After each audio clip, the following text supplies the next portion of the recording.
Hello students, आज हम लोग डिस्कस कर रहे हैं नॉर्मलाइज्ड फ्रीक्वेंसी। इसको हम लोग वी नंबर भी कहते हैं।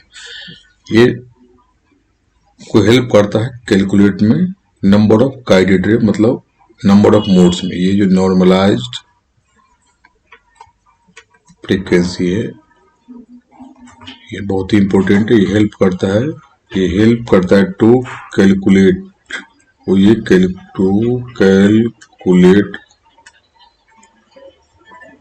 कैलकुलेट करने में। तो नंबर ऑफ मोड्स कैलकुलेट करता है किसको? नंबर ऑफ मोड्स का ही, number of guided mode, number of guided modes का। तो यहाँ पे help to calculate number of guided mode. जैसे हम लोगों ने देखा था यहाँ पे ये ऑप्टिकल फाइबर्स होता है और इसका अगर यहाँ पे ये डायमीटर हम लोग डी लेते हैं तो डिफरेंट पाथ को फॉलो करता है। देखते यहाँ से कोई इधर को फॉलो करता है, कोई इस पाथ को फॉलो करता है। तो ये जो नंबर ऑफ मोड्स है इसी को हम लोग फाइंड आउट करने में हेल्प करता है। तो ये इट इज गिवन जो होता है यहाँ पे v इक्वल टू गिवन होता है पाई डी अपॉन लेमडा और इनटू यहाँ पे न्यूमेरिकल अपर्चर। इनने का मतलब यहाँ पे न्यूमेरिकल अपर्चर। तो d क्या है? d हो गया यहाँ पे डायमीटर, d डायमीटर। ये डायमीटर किसका है? तो डायमीटर ऑफ कोड, ये डायमीटर का कोड है, उसका डायमीटर इस कोड। वेवलेंथ लेमडा जो हम लोग यूज करते हैं, लाइट यूज करते हैं उसका, या जो लाइट यहाँ पे ऐसे हो गए प्रोपोगेट करती है, तो क्या वेवलेंथ ऑफ लाइट जो प्रोपोगेट करता है उसका हो गया। अब यहाँ पे है पाई, तो हम लोग जानते हैं डी। न्यूमेरिकल अपर्चर, तो न्यूमेरिकल अपर्चर कैवल तो हम लोग जानते हैं numerical aperture equal to root under μ1 square minus μ2 square equal to यहाँ पे μ1 रूट अंडर 2 डेल्टा, इस वाले फॉर्म का यूज करते हैं। या न्यूमेरिकल अपर्चर इक्वल टू होता था यहाँ पे साइन अल्फा। इसमें से किसी का भी यूज कर सकते हैं। अगर डायमीटर बहुत जगह रेडियस में गिवन होता तो डायमीटर इक्वल टू हम लोग 2a ले लेते हैं। ये इक्वल टू 2a हो गया, डायमीटर इक्वल टू आ गया 2a। ये क्या है?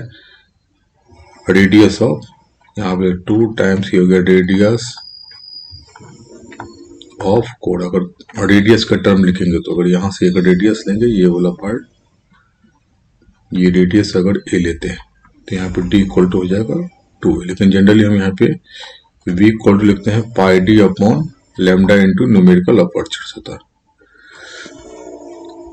तो ये नंबर ऑफ मोड्स जो होता है, ये number of modes equal to कितना होता है? ये नंबर ऑफ मोड जो होता है, ये नंबर ऑफ मोड्स ऐसे डिनोट करते हैं। ये इक्वल टू होता है V square by up to. ये जनरली हम लोग स्टेप इंडेक्स फाइबर की बात करते हैं, N equal to V square by two. अगर क्वेश्चन में कुछ नहीं गिवन है तो यहाँ पे number of modes step index fiber में की बात हो रही है। तो N equal to V square by two. तो वी इक्वल टू इसको वैल्यू पुट करते हैं, यहाँ पे कितना था? ये पे pi D upon lambda into numerical aperture, और इस सबका कितना हो गया? ये स्क्वायर। अगर रेडियस का टर्म लिखेंगे तो यहाँ पे 2 pi a upon lambda into numerical aperture, और इसका यहाँ पे हो जाएगा ये स्क्वायर करके। तो यहाँ पे हम लोग नंबर ऑफ मोड्स निकाल दें। तो सिंगल मोड मल्टी मोड के लिए क्या होता है कि सिंगल मोड और मल्टी मोड फाइबर के लिए, तो यहाँ पे फॉर सिंगल मोड फाइबर लिखते हम लोग, फॉर सिंगल मोड फाइबर। ये कंडीशन को शॉर्ट में लिखते हैं यहाँ पे single mode fibre. Single mode fibre के लिए लेस देन इक्वल टू होना चाहिए यहाँ पे 2.405 का वैल्यू होता है। तो यहाँ पे v का वैल्यू सिंगल मोड के लिए क्या लेस देन था? v। तो हम लोग इसी से डिनोट करते हैं। अगर v लेस देन है तो v जो नॉर्मलाइज्ड फ्रीक्वेंसी है 2.405, तो यह सिंगल मोड। और similarly for multi mode fibre, जब मल्टी मोड फाइबर की बात करते हैं, इसको शॉर्ट में लिखते हैं कि मल्टी मोड फाइबर, तो इसके लिए v ग्रेटर देन होना चाहिए 2.405। एक चीज ध्यान रखना है कि यहाँ पे ये जो वैल्यू है कांस्टेंट पहले से डिराइव्ड है, इसको हमको डायरेक्ट यूज करना है कि 2.405। इससे अगर कम हो गया 2 से कम हो तो सिंगल मोड, अगर 2 से ज्यादा हो गया तो यहाँ पे मल्टी मोड। तो यहाँ पे 2.405 ये कांस्टेंट वैल्यू है, इससे लेस देन तो सिंगल मोड, ज्यादा तो हो गया मल्टी मोड। तो ये न्यूमेरिकल्स में आता है सिंगल मोड के लिए हमको कितना रेडियस चाहिए, कितना डायमीटर चाहिए, न्यूमेरिकल से परिचय होता है। तो सिंगल मोड मल्टी मोड के लिए। अब यहाँ पे कि जो ईच मोड होता है, जो भी डिफरेंट पाथ को फॉलो करता है, तो उसके पास एक सर्टेन वी नंबर होता है। तो ईच मोड के पास कितना होता है, certain V number, certain V number कहिए या मिनिमम वी नंबर, जैसे इसको सर्टेन या कहिए मिनिमम वी नंबर होता है। सर्टेन या वी, इसको लिख देते हैं मिनिमम वी नंबर। उससे कम अगर वैल्यू होगा तो प्रोपेगेट ही नहीं कर पाएगा। सर्टेन या मिनिमम वी नंबर होता है, अगर इससे कम वैल्यू होगा तो वह प्रोपेगेट नहीं कर सकता। मतलब बिलो विच, इसको लिख सकते हैं इट कैन नॉट प्रोपोगेट, या प्रोपोगेट ही नहीं कर सकता। तो इसलिए मिनिमम वैल्यू चाहिए, कम से कम इतना वैल्यू चाहिए जितना उसको करते हैं। इस वैल्यू को हम लोग बोलते हैं, जितना वैल्यू होता है मिनिमम वैल्यू, उसको बोलते हैं कट ऑफ वैल्यू, जिसको वीसी से डिनोट करती है, हो गया कट ऑफ वैल्यू। तो हर एक मोड के पास एक कट ऑफ वैल्यू होता है, इसको हम लोग कट ऑफ वी वैल्यू कहते हैं। जो मिनिमम वैल्यू, इतना तो कम से कम होना ही चाहिए प्रोपोगेट करने के लिए, इससे कम है तो ये प्रोपोगेट नहीं कर सकता। तो सिमिलरली यहाँ पे कट ऑफ वेवलेंथ होता है, तो कट ऑफ जो फ्रीक्वेंसी होता है तो एक कट ऑफ वेवलेंथ भी होता है। ये कट ऑफ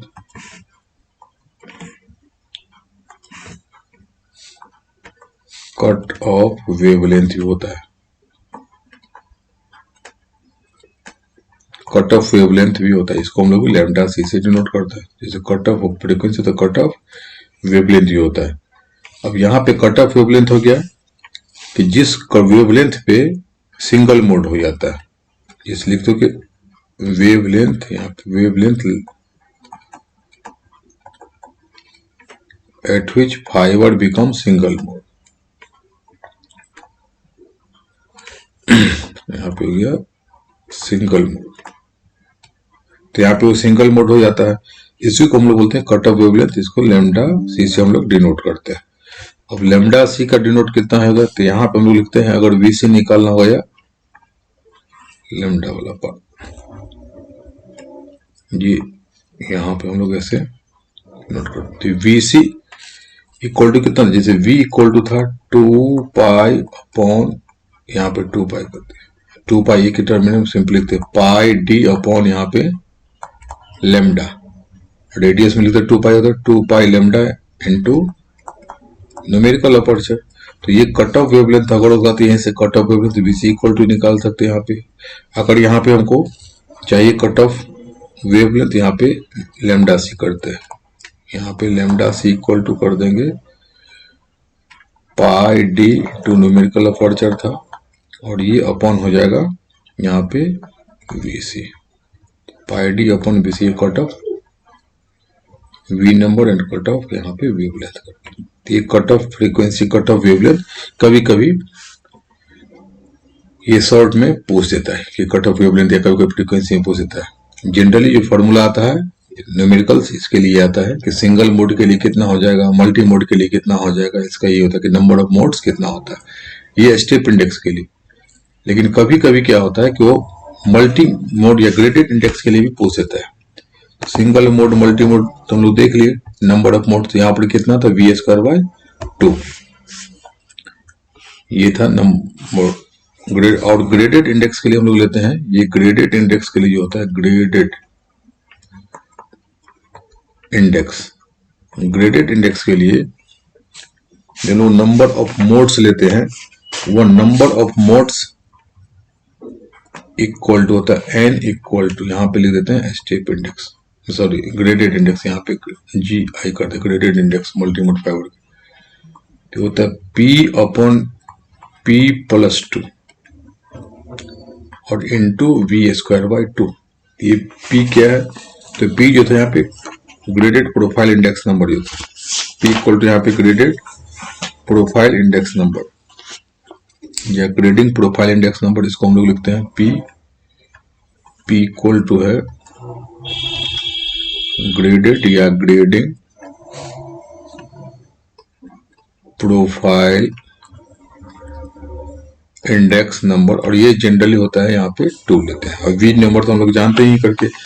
अब यहाँ पे इक्वल टू, जब p इक्वल टू 2 हो जाता है तो यहाँ पर कितना हो जाएगा, ये p इक्वल टू 2, तो ये इक्वल टू हो जाएगा 2 अपॉन 2 प्लस यहाँ पे 2 इंटू वी स्क्वायर बाई 2, तो ये हो जाएगा half into V square by 2। और ये वी स्क्वायर बाई 2 था स्टेप इंडेक्स में नंबर ऑफ मोड्स, तो यहाँ पे नंबर ऑफ मोड्स जो था ग्रेडेड इंडेक्स में, ये इक्वल लिखते हैं हाफ टाइम्स ये number of modes in step index में, यहाँ पे ये लिखते हैं। इसको हम लोग क्लियरली कर देते हैं थोड़ा सा। ये graded index equal to half times number of modes in step index. इसका मतलब स्टेप इंडेक्स में जितना नंबर ऑफ मोड्स होता है उसका ऑलमोस्ट हाफ हो जाता है, किसमें, ग्रेडेड इंडेक्स वाले में हो जाता है।